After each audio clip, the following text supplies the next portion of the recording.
so many da etoso aduonu enan ewa fimpinu ene aduonu ensia mu na ensem no de edoso yie pa de wobeti bie ene se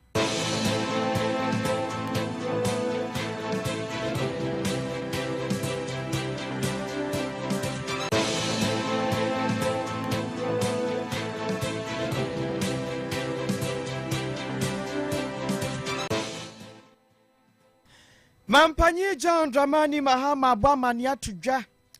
atrese kani mampanyi ne wanke ho atiasefo asase so wabenfo fifi atamelse nana motu ahodo betu ye no wobekoso atietiem de aboa moman na konanim. Just and prosperous Ghana remains a work in progress, and I pledge to the memory of President Mills, that I shall continue to walk in the footsteps that he left. Na endra akonhoma bosika oman no foto sanfo edikoto dwa ewo mrahye bedwafie no nanka wo se nne omokọ asetena no mubobo hu nanso mpanifo etu ahyeda. Commentary on the statement will commence today, subject to the conditions in the House being favorable to that, and minority and majority leaders. Na yebatu aso abagura mu obusuani ensem we ben na nyasem ketwa. Wodi wani tremu ewo ejoso aban krati panyi obutu ho no. Assembly members say wo mo man na watwe pe. Wo fa ne dwumadi ensi. That we are giving an ultimatum of 1 week starting today, that the woman, that is the MCE, Honorable Jerry Asante, should in her own will put up a resignation letter.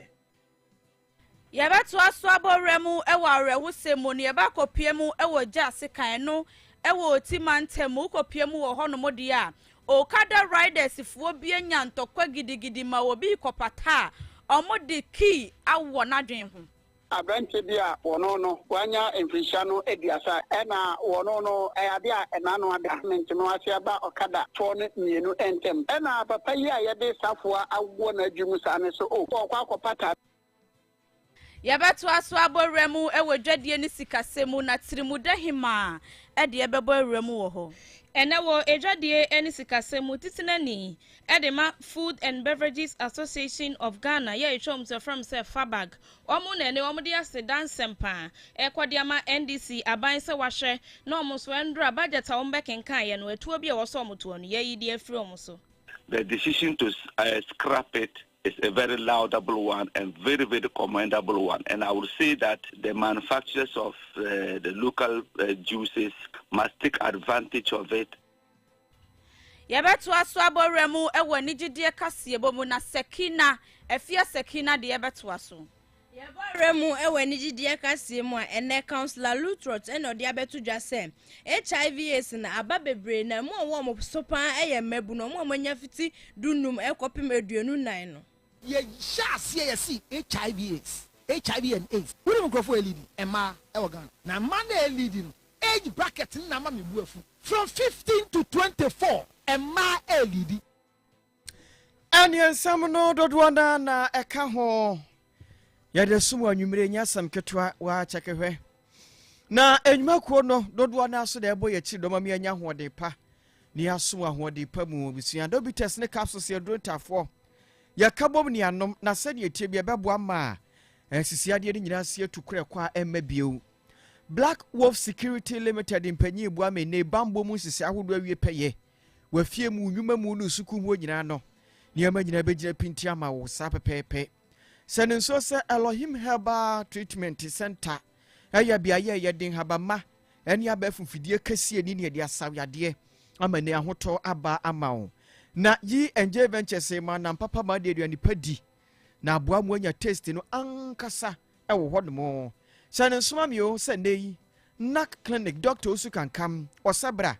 sane ade wani sifatie bia no wo ehu aduro ho wo behwe mogya kwa adom na fe ode aduro na aka wo enu anu na hotaba na fe odwumadi ahodo awudie ni nyina no awie peye wo hodom edi amawo na nyame akwan madaka sabatan mo chemomra kwadan ho niam nyina no mubenya bi ewo hosa so na asking cancer ventures ebua me ne nkonwa tabrus ahodo mpa ni nyina no unsabe ka wo de sa so na Dr. Jesus Herbal and Spiritual Clinic ɛyɛ biaye ne sunsum yadewa wɔ hawa ma ne ɛwɔ mu ne nyina no wo gyina tumi anyame de ama no so tu aseɛ ɛkɔ a ɛma bio koraa ɛwɔ hɔ no Dreams Village Natural Mineral Water yɛnsukroje no nonom bi ɛbɛboaboa pobde ho nsɛm agyina ne nan so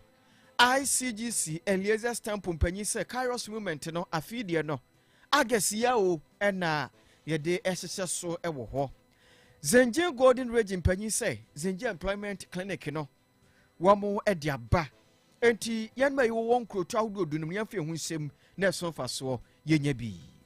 D&D Nursery Company Limited sɛ bɔmmɔden na bɔwura mu ɛwɔ ɔmasoɛyɛ sɛ wopɛ seedlings ahodoɔ no bi nyinaa kodua ɛwɔ wafuom no bɔmmɔden na bɔwura mu wɔ hɔnom sɛ yɛ kooko na wopɛ mango kube anasa abɛ no wobɔwura mu ɛwɔ ɔmasoɛyɛ a wobɛnya ne nyinaa bi akodua SIC Insurance Company Limited enso yensiachi ba papa ahotoso ewo mu ubomodin de wajapade no ekodan na obema wonsiachi ba papa ahotoso ewo mu Dreams Media College enso yesuku pon no odofo se wani je ho se wo beye nsem tredwuma de bi nko ade no abowra mu ewo honomo na woni eye yabedi ensawoso no aba abesua de ani anya sam ketwa crime information centers ahodo ni nyina wamo ejram ehwe ama ensemi wanya bi atie na dwene ho wamane krom nananom otie wia CCA atsem akokwa so adawma jamu atsem adaw sna japinti wakan krom edawanimu atsem tia dominion ajepo efie ni fi atsem adwafo 2pm multimedia menam gidie koka boafo watsem krobo Santa Cruz nyafo ma adum nti sakapia na wudrumu ewo tudiyegwa kachi dia mpintimpi ena wobutuo mranti achimbo todi ase organic odentro 9 biswadwene so gyina mu achimbo todi ase nsira kede waso no size so asante achim odubi aigbe quality ageni mboaten achim asubua obolo sumina kese lobutuo na adona so gyina mu achim asubua north nyaminsa wo ma asante achim kokoben nyame adom kontina se na fia sumdie ma wo atobire so number 2 wo mu nyina ehwe amensemi wanya bi ate empotam ne miamia ahodo ni nyina no abisue ende ni yedamu ho Facebook no eye Ananse 104.9 FM Ananse 104.9 FM bowura mu ho adwenkyere no fato honom anya ho nko Facebook ayi YouTube YouTube no so ye wo ho ho no ye Ananse FM 104.9 Ananse FM 104.9 do odemu a wodi bibia to ensa beka na ya bobo so dia ma fie sakina da romanti wodi atum ho wonukro ya behwe kira ma ni gedi ensem ni nyina ba trimda hima na nakuela bi behwa ma eni ahudo nyina du atena ye wo wie so ama edwade mu nsem no abeka ho bie na ya na ya tena se na nsem nyina ye di ho tia me no midin ade atena hine kwabena pam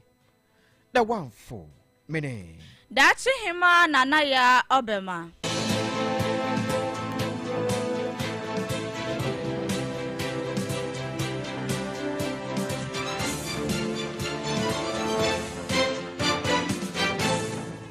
ye fin sam no ase anwumre na ye de ahoɔden ne anigya boso apem so de ama wa ye tumi ka bagura mu ewo ye asumdue park ehwo eye bia ya da no ada mampanyi a wodi kan a ote akonwa so na ba mo wu amfere ade otabrinde ne konse do na ebre mpanyi ya amane ne amamre sefata kope ne krabre ende asumdue park ehwo na womde panyi kotweme kaiwa na chese kan mampanyi ne wanya ne ba bi ko wabenfo John Evans fifi atamos asem ena ye kan na enada mpanyi yi si ho ade kai mampanyi ne mennuanom mepasumdi finsia no edunan mu anie nei empanyi abomode ani abusua nyina da ne oman no aka bom ndi se banyuko ne ka ho wo mu akokai opanyi na eno aka ho bia ma ebre ne da wo mu de mani chimu asumdie park na wo mu ka sa dai enenam so ema kanima mpanyi wono a ne nwua ba a chese nya enchen kra wo wura yire Mercy Araba ahima kwasi wajina simpio ni apaso wakasa no kyerese de edikan abusia no de asede akwa magana de sie nyina da titiri ndi sama nyuko no ene mampanyi John Dramani Mahama se efiti brasa arehusemi to wo man Ghana ene yeru atamesa busua yi afia no bia no wo ba nan ehwe se wo de nkai dum dwumade bi besi wa kai wo panyin no ne dwuma so obedi de bua wo man no wo bedi hu dwuma che se abusua na so mani papa na wo na makwanya so bo mampanyin abaso se nyame anim ne na mo tu a wo tu de bua me ne wo man no ntetede ene ntutua do wo so di gua kwam wo ye ni nyina no wo mani so pa wo se wo mo ka wo nyina no so no wo mu nwie ni sa keke da no adai ensu yire for man Ghana me ahodo me ekwawi akire akra ahodo hwere ye na japade ahodo so efa mu hwere ye no wo mo masani padi nyina hyeden na mom wo mo de adesade ato mampanyi John Dramani Mahama nim se sane wo ma gidie ne didaso aba wo man no amamuo ni sikasem wo no wo hwe na fuma gudie nipa bonfo bi tun kwambone so ne wo man Ghana me ahodo no ntu asesan sese nei asumdue hine wo honom a enkasa na mutu no watu edi aboa wo man no. This is the time again that we have all meet together to remember our dear brother. We like to share with those who had all kinds of problems during the floods that destroyed lots of property and lives in Accra and other parts of the country. In Cape Coast, we are not spared. We had our share of destruction. But we know that the good Lord will always strengthen us and restore us. Now we are celebrating the 14th anniversary, the passing of our dear brother, husband, son, nephew, a friend. We are so grateful and honored that you can all come and help us to remember him at this time. Now, Mr. President, we want to commend you and your team, your great team, for all that you have done within a short time in office. For me, I will say that you have Team A+. Now we have hope as Ghanaians. You have lifted the image of this country both eternally and abroad. But we know that a lot has to be done. For example, our Galamsey, it has to stop completely. The loot for the state has to be recovered. Abusiani ati ye aye kama mpenye wanye ni baby ko. Wabenfo John Evans Fifi atamose wonu ani nwia. Madam Maraba ene nei nkai dumu ade asi ho. Kai wabenfo wogire mu ode sansemi atudwa.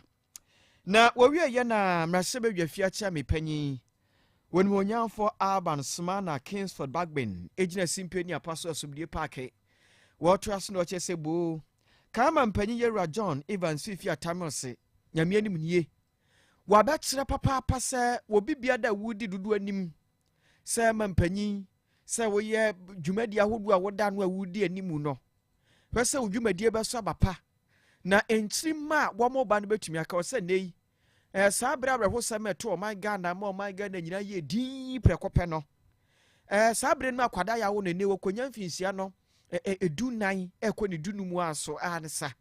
na sa akwada no wantehwe kura no ti bibisa ye benyama mpanyi bia da bia da ne nsam a wakada urubwa kese a wobo ene samenuanom mepasumdue enu to srampanyi se yenhye na panyi na moto betu de bo ayese wo man no yebekọ enimu no yeso yentu asosa. 14 years have passed since we laid Professor John Evans Atta-Mills to rest. Yet the passage of time has not dimmed what he represents to this nation. A child born in the year of his passing is now on the threshold of adulthood, inheriting a Ghana Prof helped to shape, even if they never felt his warmth, saw his face, heard his voice, or succumbed to his infectious smile. This tells us something important, that a leader's legacy is not measured by anniversaries that end in 5s or 10s, but by whether his example still speaks to a nation year after year, election after election, generation after generation. 14 years on, we still gather here. That in itself is testimony enough As I lay this writ today on behalf of the Parliament of Ghana, I do so with the weight of the personal memory and personal gratitude for the leadership, the mentorship, and the legacy he left behind. May we, who remain, continue to carry forward the ideals he lived by: humility in service, integrity in office, and peace in our politics. Mrase bedwa fie achia me panyi eno no. Na ebro wie ni sano ena mampanyi John Dramani Mahama. Enso de na dudi se metudwa no wo kire se nyame ni munie. Wakai pa de wobenfo ene Ghana mampanyi John Evans Fifia Tamilse nyame fa ne kransie yie. Wamobua mana baye ne nsam ne na motu ahodo bi a wotu a enei adadi papa ewo man no empotam ne biam yahodo nyina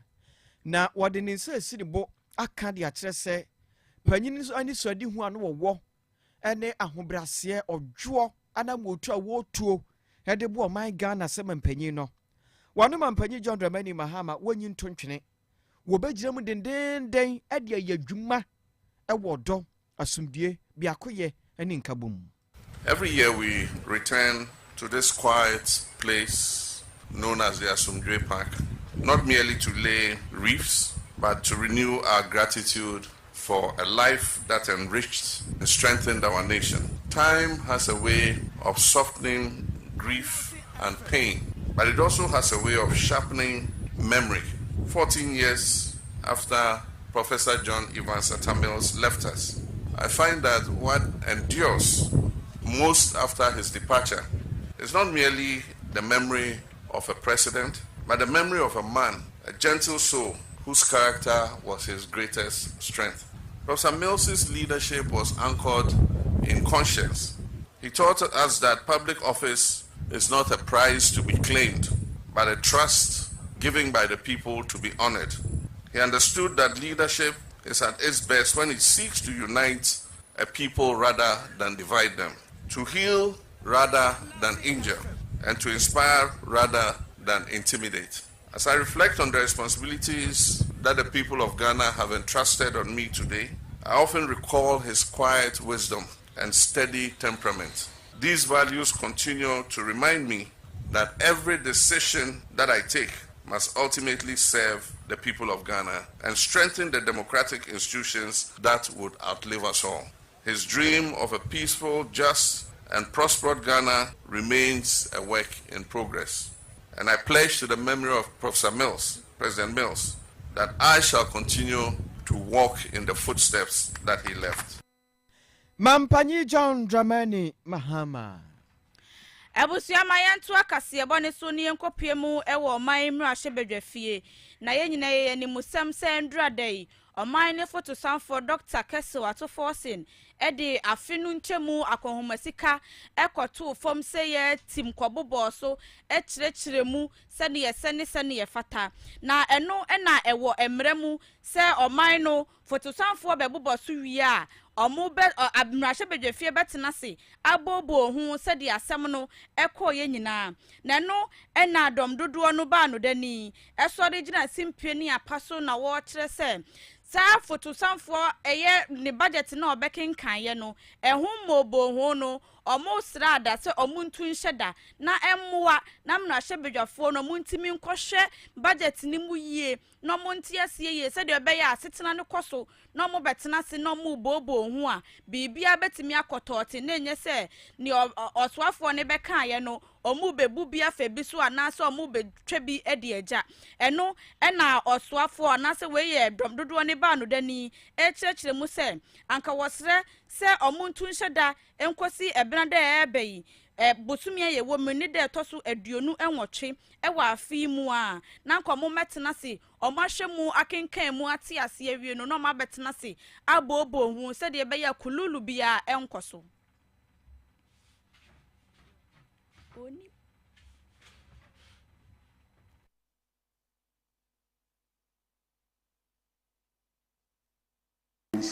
Yesterday, Thursday, 23rd July 2026. Commentary on the statement will commence today, subject to the conditions in the House being favorable to that. And The minority and majority leaders will conclude their commentary on Thursday, 30th July 2026. Mr. Speaker, honorable members will recall that in the last week's business statement, it was proposed that the House sits on Saturday, 25th July 2026. The committee would like to notify honorable members that the House will no longer sit on Saturday, that is tomorrow, 25th of July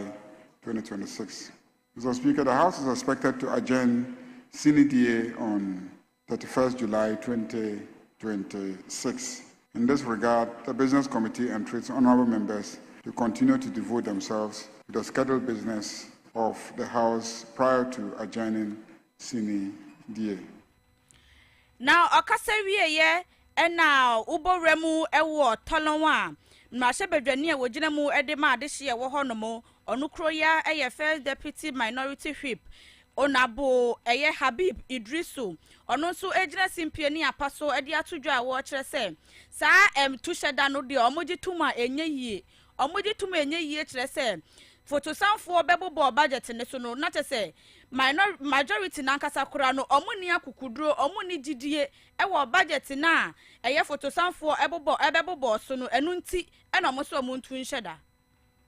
Today we were scheduled to start the debate on the mid-year budget review, even though we are doing so on Tuesday. But if you check the attendance in the chamber, it's an indication that your people were not inspired by the statement read by the minister. And the minister was lucky. This morning I was getting a report from the market. You know, normally he go to the market before coming to parliament. The tomato sellers were very angry waiting for him to come to the market. And he couldn't turn. The onion sellers were equally waiting for the finance minister to come to the market. He couldn't go. Now he's moving from TV station to TV station. So Mr. Speaker, I second the motion and we are ready on Tuesday to be able to unlock a lot of misinformation that contained in the minister's statement. And the minister is very lucky that he didn't go to the market before coming to this chamber. Probably he would have been attacked by the market women because they are very angry. So, Mr. Speaker, we can adjourn.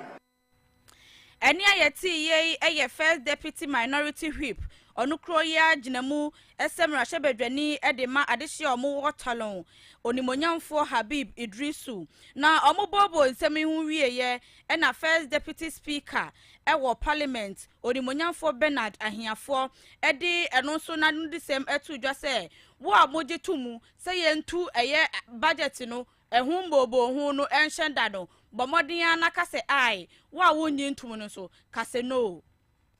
Yes. I'll put a question. As many as are in favor of the motion say aye. Those against say no. All members, I'll put a question again. As many as are in favor of the motion say aye. Those against say no. All members, the ayes have it.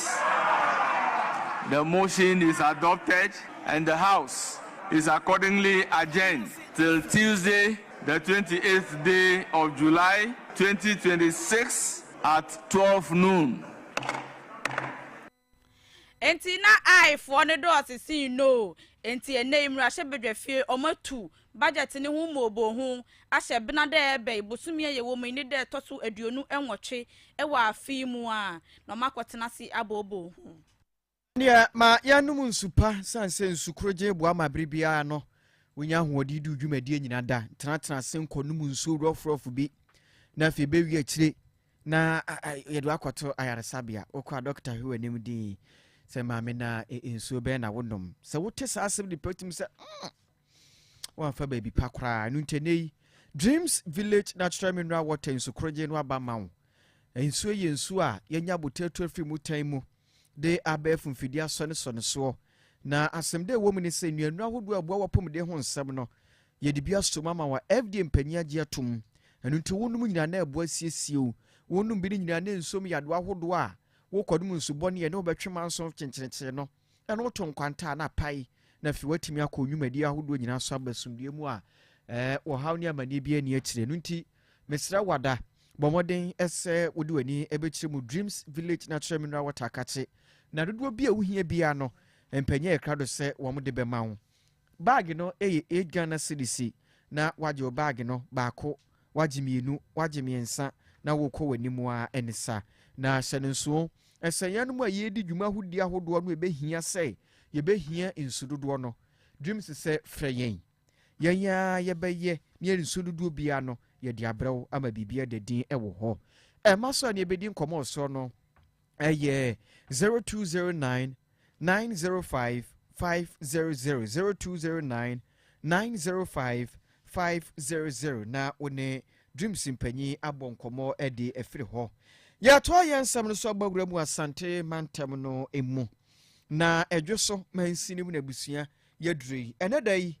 assembly members ebutu mu wɔ mpɔtam wɔbɛsa duonu ɛnwɔtwe anɔpa deɛ hu ya ne sɛ kɔgyan bobɔ wɔn ɛne yɛyɛ yɛnko a na ɛde asɛm wa wɔn kyerɛ sɛ aban na musini a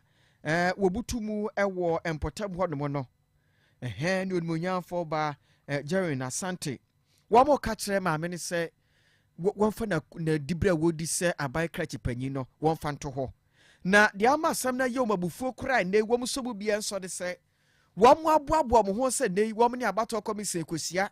na deɛ fɛ ne sɛ vote of no confidence wɔn akɔto deɛ ti aban krakye panyin no wɔn kɔdu yɛ a baabi a wɔn wura akɔto aba no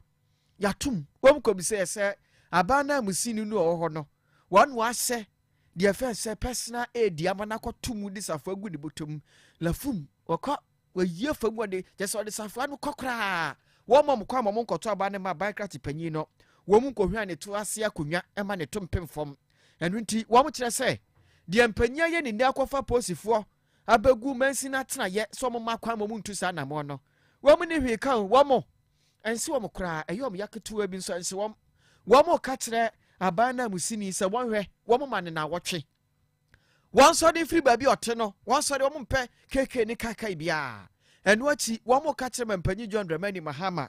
sɛ na wɔtwe no so na nneɛma mi wɔn ahwɛ nyame anim ntintim krataa sɛ na adwuma a wɔbɔ no ɛnyɛ fɛ ɛnyɛ akɔnɔ assembly members no na wɔbɛtena hɔ no mu a mpanyin wɔn na wɔde ne ba wɔn ka kyerɛ wo yi ne firi hɔ wɔn nyi no na wɔtwe no so deɛ bɛte ɛwɔ ɛdwo so mansini mu no ɛnyɛ yɛ de. Going forward, since the election couldn't come on today, all the 28 elected assembly members have resolved that we are giving an ultimatum of 1 week starting today that the woman, that is the MCE, Honorable Jerry Asante, should in her own will put up a resignation letter and recuse herself from the office. Or we are pleading to the President, His Excellency John Dramani Mahama, to replace Honorable Jerry Asante within this said 1 week. Or else, all assembly members, we will not continue to work with Honorable Jerry Asante. If after 1 week she continues to be here, we will come and register our displeasure by not allowing her to work as MCE. In fact, when we came and met the place log. We contacted the estate officer, and the response we got was that the MCE instructed her personal aide to come and take all the keys, Edumbewa, that's her personal aide, to come and take the keys to the assembly hall. So the aide has come to take he has come to take the keys to the MCE. So now we don't have access to the hall. That is why we are sitting here for this press conference.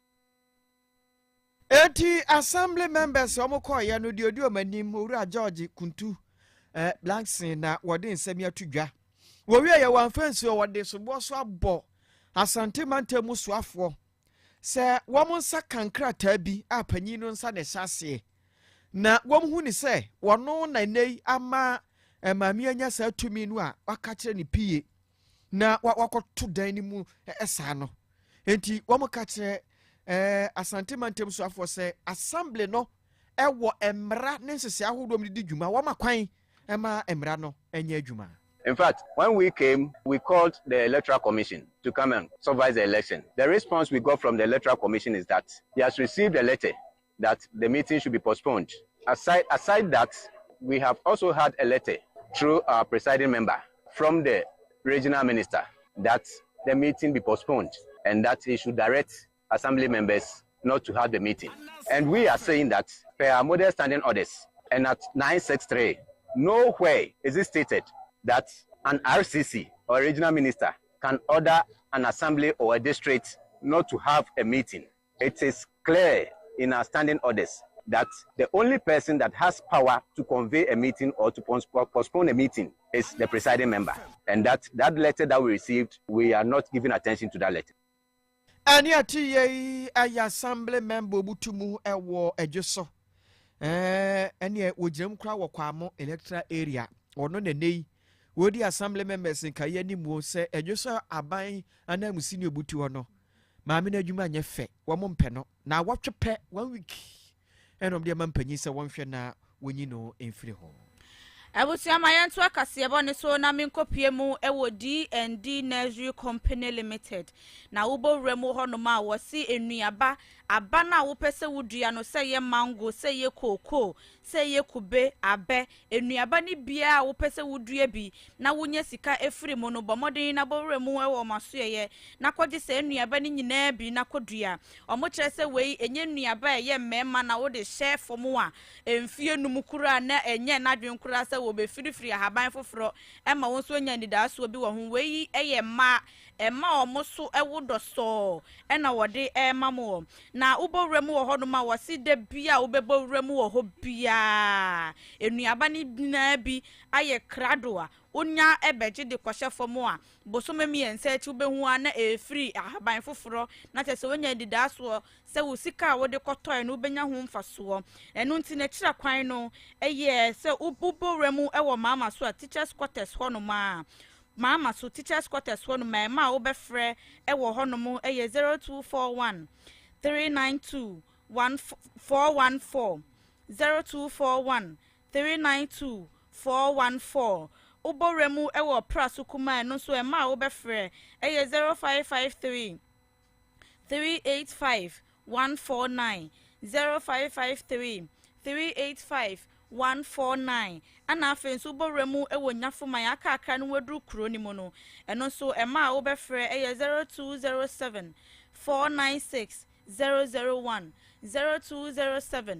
496 001 na oni D&D Nursery Company Limited abonkomo na ma mefa wonto aso ne enkopiemu ewo timantem ni mu yekopiemu wo hono mu de agya sekan na mede wo ekwa akopie enkra efi ho eba ekere se uboremu ewo hono mu de Okada riders mienu bi abomodin ade ntokwa akadwuri mu a enya asem ketewa na ne ekoba eni nyina ne se passenger bia bomodin akodu mu Okada station hono mu so okofo Okada na okodu hono mu nipa mienu yi ene wo hono mu wei se me na mede ne beko wei se me na mede ne beko entiase anya adwuma wo hono mu a omaja passenger na gina hono mu ene omu mienu aso ntokwa mu na no ena abrantie doso fefefe bi ebesinye twam no hu se mrantie yi ku no se a me mrantie omu ku de asemu a obomodin akopata entokwa yi a opatafo empanifo ka se wodi aba ampa bomodin na bowremu wo Facebook hono mu na behye bowremu wo Facebook na behye na fe YouTube na behye okwabrane na sebi omode safoa etua ni tiri ho entokwa a wo patenti omode safoa etua ni tiri ho se adan na wo pa asem sa yenya ye ntokwa ne ye ko a denti na wo bepeta na odi enkyeremu ekire se okadafo no baako esusu se ono so eyo okada ni bia ono ba beje passenger na omo ko ne ho no eno ena akonam so omode safoa etua be ma fefefe etire nso nye tire enkwala de ni bi mpanifuo etipa ena omode safoa etua ho na amandebo ekire se omobo modin di nikowura mu ewo Kolebu teaching hospital omo yeso mu yi safoa no anya yie ema sabre de woda 37 military hospital a obo mo modin aso mbe yi safoa no efi etire ni ho na Caleb Ali ena de amanebo yi ebesom yen the attorney say part of your jumai ena yenya ntie say abrante bia wono no wanya inflation ediasa in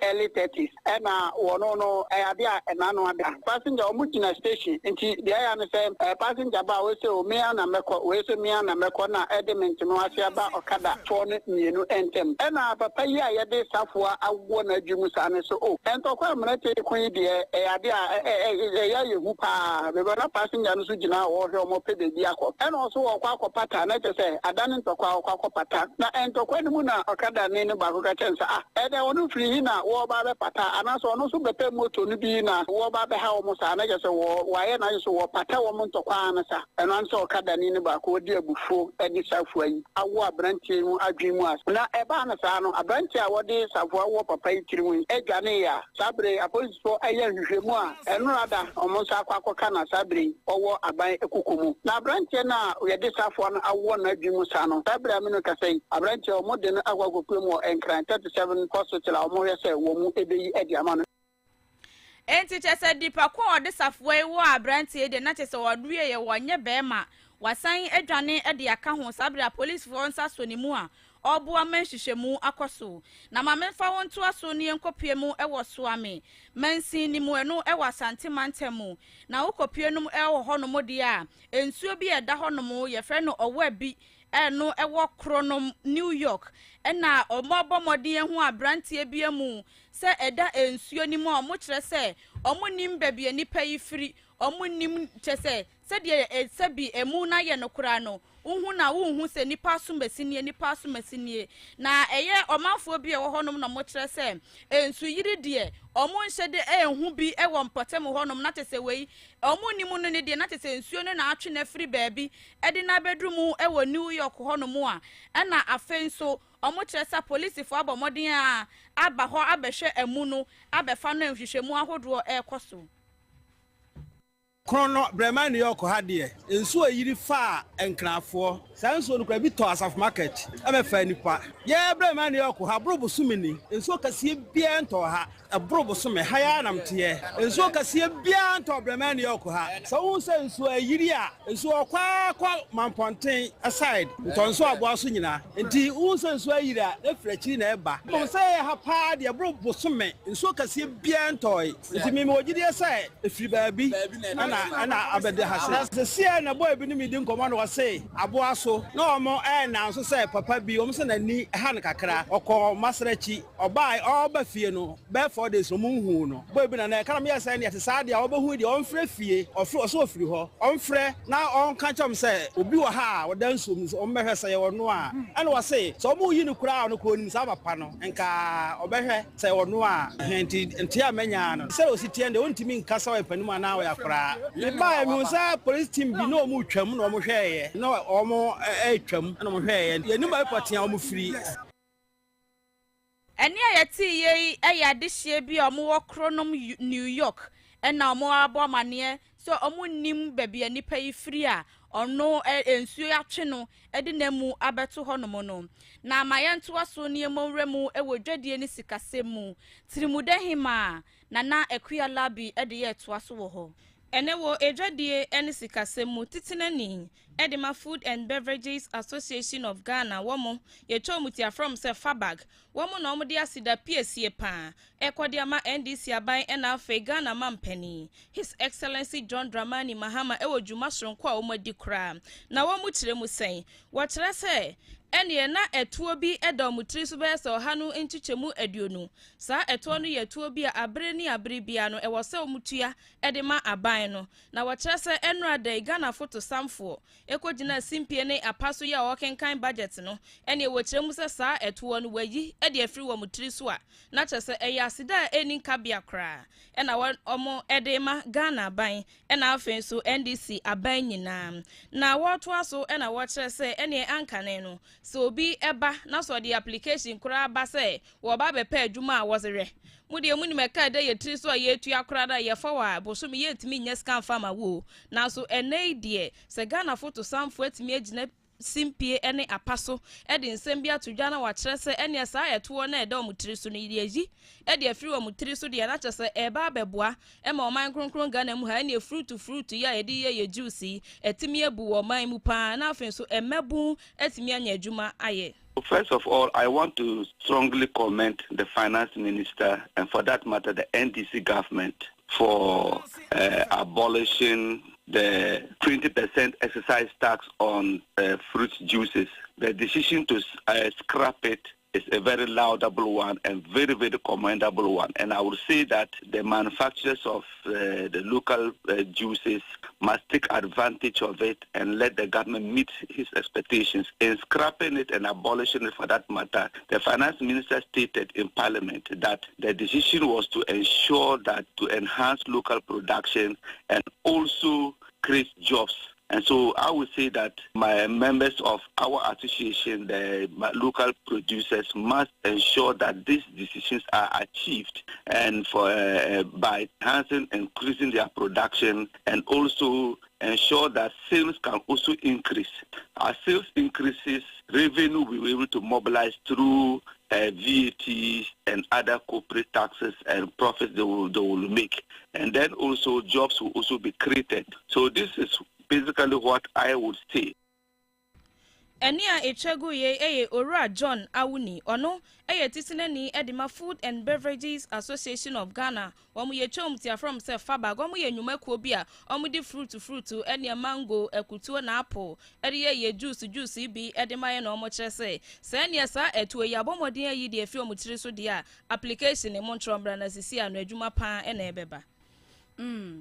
Adisiye ye nyina we so ne nkwa aboafo ho mba ye bra ye beto aso.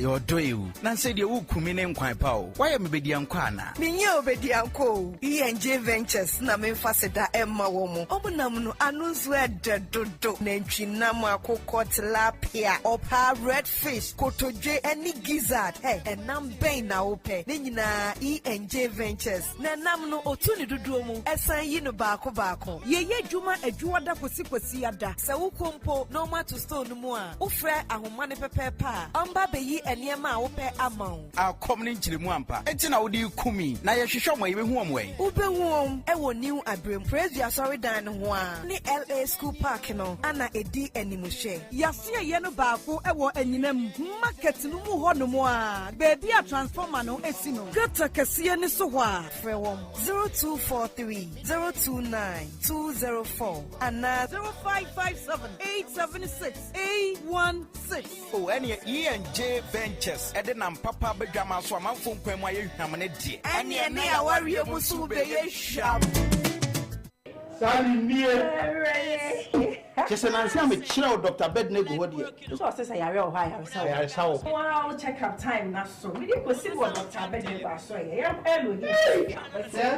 se kasa adoma chede mu gwa hodo ne ebo spiritual doctor Bednego de se ebo sans wa ma yaresa ya kono wo ma we mu e ba ne fidi ahodo adi ye adwuma so woni na bi ye wode ye de benefit e ho honom e me ye nka ne enu achi so na ayade bi o se na so ye de no eyiri na edifiri wonom yade no efiri utri so de ba besu na ati sunsumu ene wedie ni to anamo na brenda me mpese ne bo yade bi aso sans say wan hwa na wodo yare akwache de mu na mambo bobode so betu anamo achim kede owo stadium oben eli guest house enu achi achim odan asene ya wada bia CSC sorry demo Dr. Bednego 0547 10 83 93 0547 10 83 93 Elohim Herbal and Alternative Clinic. Our Dr. Bednego asue say yare wo ho a ayaresa Hey, nako nak. Hey, na hifa na manfo agitwi ene twere de ekwa binim so tete faso yi. Hey, sikens nonte and na clinic ya doctor usu kan kam eda no. Doctor na obehwe wo yale agise wa hu moja kuo na na. No krepa. Na kasa ba new Abraham haseyo. Achim afusu new Abraham ha. Me pa cho ai. Wow, ene se yakte de ne. Na kire se ya e wo mpotem ha se ndie. Ye nsan ha ye ho nkoko obiem. Na de mama ni ti doctor we hu ne se anse na obemu oduro ti so hunu moja ku a wom na wahwe ama aduru a ene moja no efa. Mani a na mehwe ade a me hu ne yie. Me ko ba bi a ebi mu so glaucoma, ebi mu so pressure na be mani so. Ya ma afide na me hu na de kra. Enya doctor na nanu ya oye screen won kokko no. No krepa. Na se screen ne kra me ko bi. E ma ne de adrogu mani so. Within 10 minutes e ba na wa mani so ni na twaira. Akomni nchiremu. Enya semketwa doctor say fa ni hu apa. Otene hepatitis B and C me kire brebu mu yade. Diabetes ayensi kire yade. Pressure me kire moja broso. Enam yade bia doctor tenete. So me masem entimi nkoyi empo so obema no ewu kra. Wo ba doctor say fa garlic ba ko pe ebra. Na obema ye behema asan so atede wo wo be mesa obese ye kese tintin ana eni me nua kyerɛ me baabi a doctor so ɛwɔ Abrem new station ho a bia odan follow di esro ho a store number 42 kyene so say uduru ho a anse na obewura mu no hunu say aha NAC clinic doctor na anse na obemu oduro no kyese ohunu say aduro no ene wo finance ene wo mfa pre doctor wa ahomatorofo so 0598 311 another 311 Mira, you now catch me say enkwade hu nieme ye be kwa akototo no. Oh, na koso yasa me kire osanka weekends. Na nke konkra akototo bi. Mira, e wo breku anyame akwan madake e de enkwada hu nieme nyina mutafo eniema etimi ababepuo mu e wo ni wabrem ha sei. Na omo niema no nso efo eye papa enkwada niema bi e disiesie omo ho e te se powder enku eni spray ahodo abeguguo mu nsom de adware omu nyina no enkwada cars enkwada coats eni koshi baby diapers entadia hodo enkwala no wardrobe no so ubenya bi e wo honomo sanso anani e force bill no so no omutwetwa ni nyina bi e wo honomo yo waka mate agya wo de na metie na ye be hunu nyame akwan madake e wo he echi akwan e wo new abrem runabout ni so honoma from e wo 0246 053 888 oh sene sanso ni e benya ne amapapa a ne bo dafem wo nyame akwan madake atode a ene odo yewu afeni ebe wo Mira mewo dodo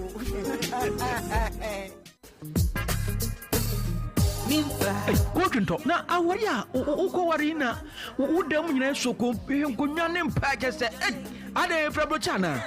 me nua kwa abota da bi o hwe edem nkonwa ne wardrobe ne mpa nyina fi Ghana he o hwe yesi me krefra brochi efi SK Cancer Ventures asoye anyam nwanwa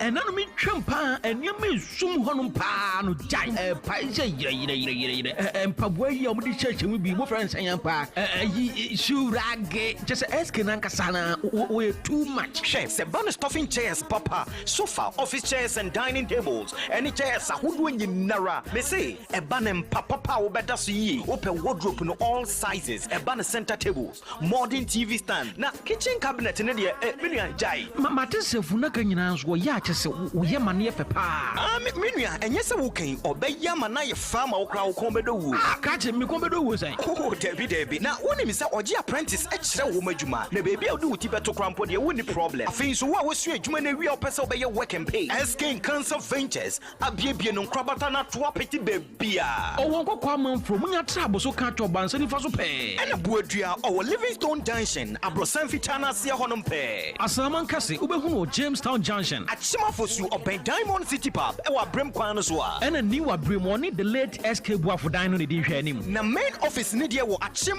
mama so for SK Cancer Ventures e wo 0244 960 988 0244 960 988 chese eba no bibia mfa nuanya dia SK Cancer Ventures odamufua Anobitas ye aduro bi ana misisi pa ya me yaye enso me no anobitas no aboa me aduro no manumbi na me to ase ntini mu na etwetwe me pa na mu hwehwe me se de nyame adom nyina maduro no aboa me papa na me ne me rekompo ma enduru 1 minute na me ho aba me nom 1 bottle si sei me ne yire da be 30 minutes maduro no de eye pa aduro friend anobitas de se manhia nka ahadwene na ya de ahoro bibiri aha me me so bili me say treat hypertension me sure cross na diabetes we ko na me tajo so bibiri na so ya aduro bia me nom ahoden ben asanse sami me ma yemto friend me Abdul Jalil Shaibu na me wo haw bi a eye se me ne me yere ehia mu a sesia na me ho asani me ma me tumrika ekoto obi me nom ye no yare no akọ asa na bi kwese ne de do fa a se sisi ye ne ya to ya nso me nom ye ni nyina akọ Anobitas ne capsules edro no ye nom baako enja baako obenye bi ato e New Abrem Samuel Frimpong Drugstore Achim Afosu Manager Drugstore Yaya So Adesna Hwiakwai SNJ Drugstore Nkoko Isaac Pharmacy Oda Ochiniba Drugstore Kede Hair Repair Pharmacy and a pharmacy ni chemical shop bi e wo man yi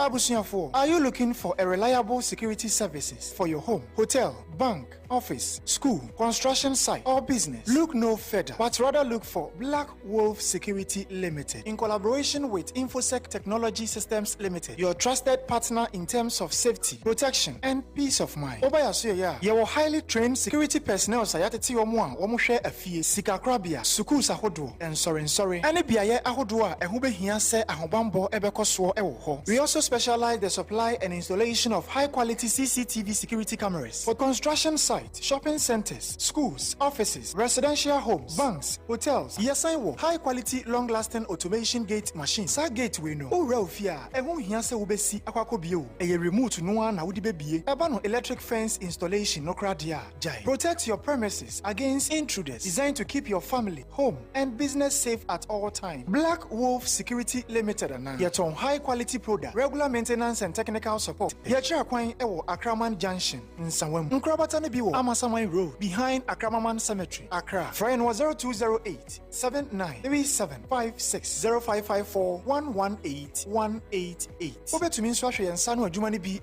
All social media platform. Black Wolf Security Limited. Your safety, our priority. Dr. Jesus Wakasa. Ochenko a yɛde atumpa no kyerɛ wo kasa ase ɔte anankanduru no na Dr. Jesus ɔso wakasa ɔboɔ fada de ɛfa ɔno na somane na ɛkyiri nam totokɔhwere nyankoropɔn ama ne nsafoa nson so wamfa mbu adaba ne mpɔkyerɛ ne ama ne ɛnyi yarewa ɛmfiri nyame ma so ɛti sunsunsɛm ne ayaresa deɛ woyɛ ofirinti frɛtɛ gyagadubɔfoɔ ɛti sɛ ɛyɛ sunsum mu awadeɛ kooko baba so wo a ɔsa ɛha wɔ anaasɛ sɛbeɛ wisi sɛbeɛ korɔntɔ wokɔ kɛtɛ so ano adwo nsɔ bɛɛma wayɛ mmerɛ wɔ mpam dɔkta se yɛwɔ kadwo kodwo tɔ anasiku a enti ɛnyɛ ɔhaw koraa ɛtwerɛ ɛha fibroid, low sperm count into obema wo hunsu ntime ngoba ana wo stroke hawo sciatica ana yade bia hawo no sunsum de ene honam fam de Dr. Etnete yade a woni ho mmoa eye kompo dompa abu enti si abotre se de egu fufu so memfa ne number ene ne kira kwan ema wo owo nkokɔ kede ana afi abrem nkokɔ owasase aban junction eben oboba village kede nso owo kede musie o Mr. Otin abro san na chiwa ni wa abrem nso so owo Southbrim bank dada no akiri hɔ a friend 0248 562430 ana 0242 40 29 86. Dr. Jesus ana we ofrintin frete we amansuo amankwa amame amuria ewo sunsunsem ene ayaresem pia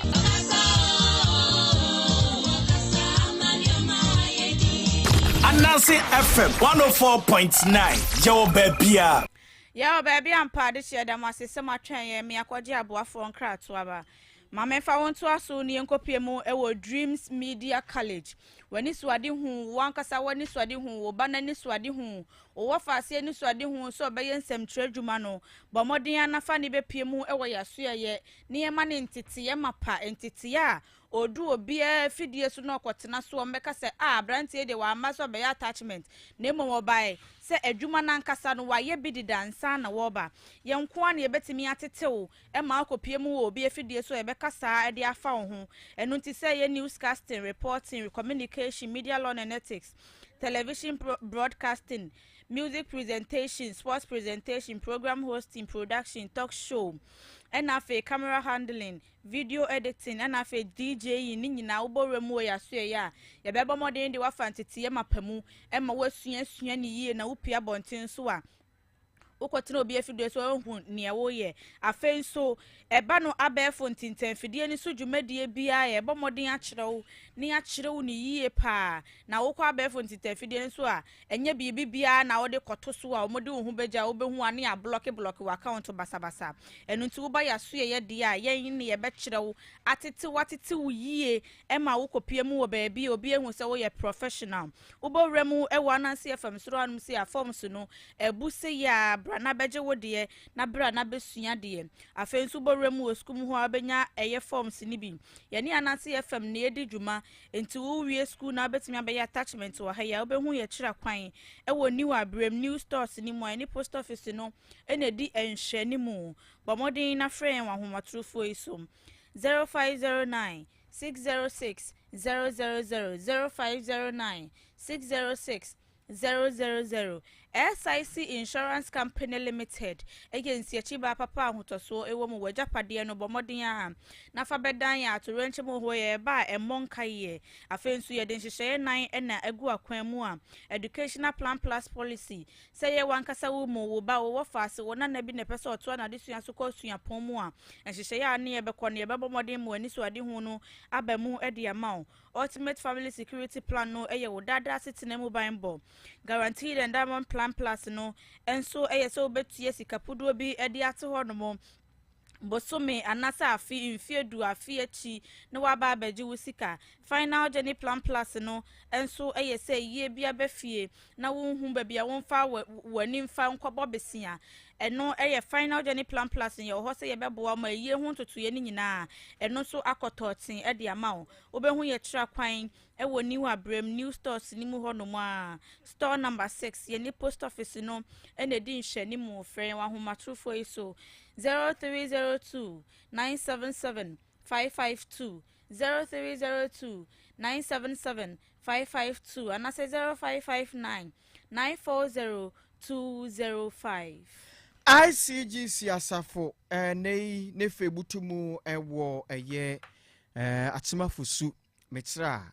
ICGC Eliezer Stempo mpanyi na ekasei abra no wom de dwumadie sonku bi aba a womu die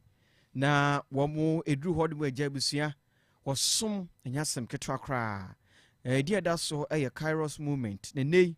encha kra dwumadie ne bekoso agas busumia de toso edu ensia ena dwumadie ne behyasie na toabua akosi agas busumia ne de toso aduonu baako na dwumadie no esimpachaw eye nwumre no nsia na dwumadie no ahyase nti sabre ne de wakwa adwuma kra waba wobetumi abado ho abesemu bi na nyame abasa wo maso ewo ne maso no awie peye de amaw na dwumadie sofopon esi ne nanso Reverend Collins Mawuko Dugwaza wono ena dwumadie ne sine nanso asofo mpanyi a womo ehwe aba dwumadie no ase ababu ama dwumadie na akoso Reverend Prince Lord Nyakon Sasha Reverend Prince Bafo Forika ho Reverend Winston Ando Ejrem Reverend Marvin Techi Hansen wo munyina eba abepi mu dwumadie no ase no nti yafia ni nchemu ho atimafusu ase ya ICGC Eliezer Stempo no ene Oba Golden Plaza ne di enhwani mu na Kairos movement yemfe hu nsem yebesia ho meba bi nti bomodin se obeba na yesia atuntum kese no na Zenjin Golden Range Limited mpanyi se yemmo obibia wutie nkantitu adesia muwo enkrotu ahodo edu a wom yemu adwuma ne se nei wom de dwumadie bi aba eno ne Zenjin Employment Clinic na de dwumadie di ne se boama wadwuma no a woyɛ kwampa befa so a kakrakra wo be ye ntocha yensa ahodo beboa no eno ewo honom edemaw enye no nko mpanyi se gina wachi na wo mahwese adwuma na akopen kwampa befa so abekɔ a enkoba se interview no na asiwachi se wahofa makra na wahu sisi mu anye eba se ba ha dwenu nti fo wo ho se Zenjin Employment Clinic ni mu na emoa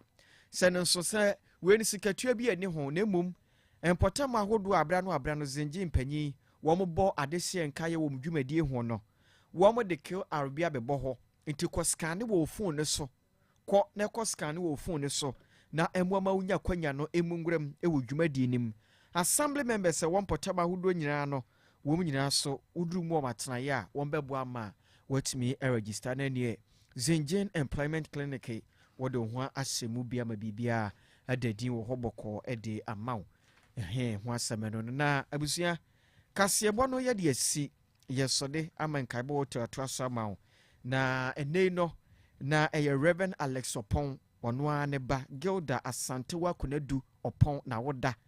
na meba ya na manya nte se birthday gift ya besi bechi wo no mechan mempo na bidi birthday no ntenai Gilda nyamisra wate wono papa ne abusua ni nyina nyame enyamo kesi news nya techra bo amanyumere ye beso bo a abode hima afie sakina edi egbowura mu o YouTube ani Facebook ne so saso ena trimda hima ehwe chede edwadie ene eye eni ahodo ni nyina esomo na yenso ensem yedi ho chiame ye me atena hine kwabena pam the one for mene dache hema nana ya obema na mame fenti akese nkoma Richmond oye honorable Hakim ni pie wasi anop enwumre yi otie ye pa